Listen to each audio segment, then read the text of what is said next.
Papa Pepper here, and as I wanted to wrap up my advice from Papa series, I figured I'd just do a 5-minute kind of recap on everything I'd like you to know in one 5-minute video. So if you want to point people somewhere rather than checking out the previous 18 for however long that's going to take, they would just have this one video to go to, where in 5 minutes I try to share as much as I possibly could about my advice for newer users on Steemit. So first off, when you do an intro post, or even before, I want you to be out there commenting. Nobody's going to know that you made it to Steemit when you do your intro post unless they happen to catch you in the new feed at that time or go to the introduce yourself tag.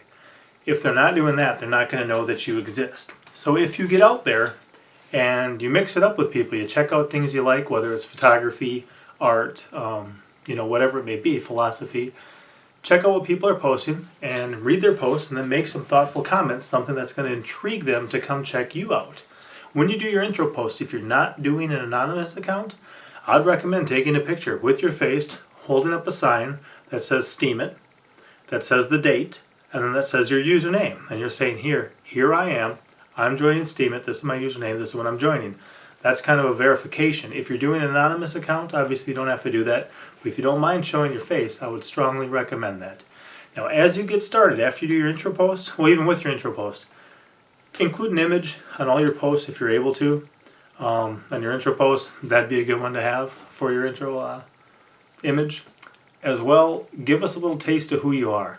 Why you joined Steemit, how you heard about Steemit, what you know about social media, cryptocurrencies, that type of stuff, and what you bring to the table. What type of stuff are you going to be posting? You could be posting family stuff, are you going to be posting, philosophy? Are you going to be posting some of your original artwork? Are you going to be sharing videos you've made for YouTube? What's it going to be?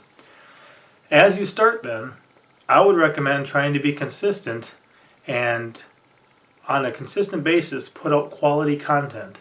Now, don't sacrifice quality for quantity. Anyone can put out a bunch of quick garbage.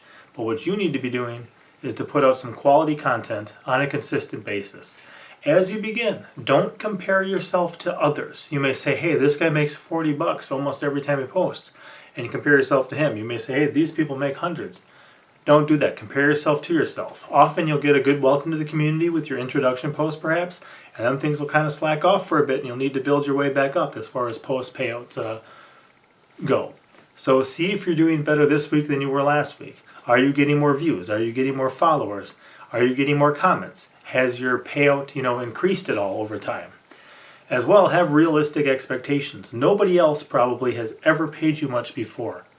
Now you have an opportunity to earn something for your content. So just have a realistic expectation, knowing that there is a possibility that you're going to make something, that there is a potential to earn something here. There is also off-site resources like Steemit Chat and Discord where you can drop links to your posts. That could get you more upvotes and views. Consistency is going to be a key. If people know they can come to your post every day and see something new, that's going to help because it's going to encourage them to actively seek you out as a user to see what else you got going on. If you post once a week or kind of sporadically, they're not going to be checking you on a daily basis. A way that you may want to consider stretching out some content and being consistent is to create a series. Rather than show like 20 plants in your garden in one post, maybe do a special feature on each one and build it in a 20-part series instead. You can use up to 5 tags, so I would use 5 tags, and I would make sure that first of all they're relevant, and second of all that some of them are popular. If you get discouraged and feel like being negative and ranting and raving, there's a good chance you could commit Steemicide, which is pretty much ruining your account. I would recommend not doing that. Try to have the highest level of professional post you can have while still being yourself. Whatever you're into, just focus on that. Spread out a little bit, diversify yourself as much as you can, but just be yourself and work your butt off as you do it. Work your butt off and persevere.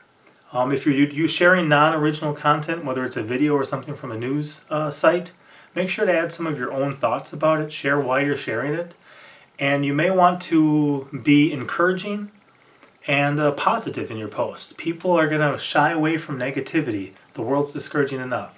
So try to have an upbeat, positive tone and bless others when they show up. that's kind of 5 minutes of what I would recommend for you. Papa out. As always, I'm Papa Pepper, and I'd like to remind you, don't post for free.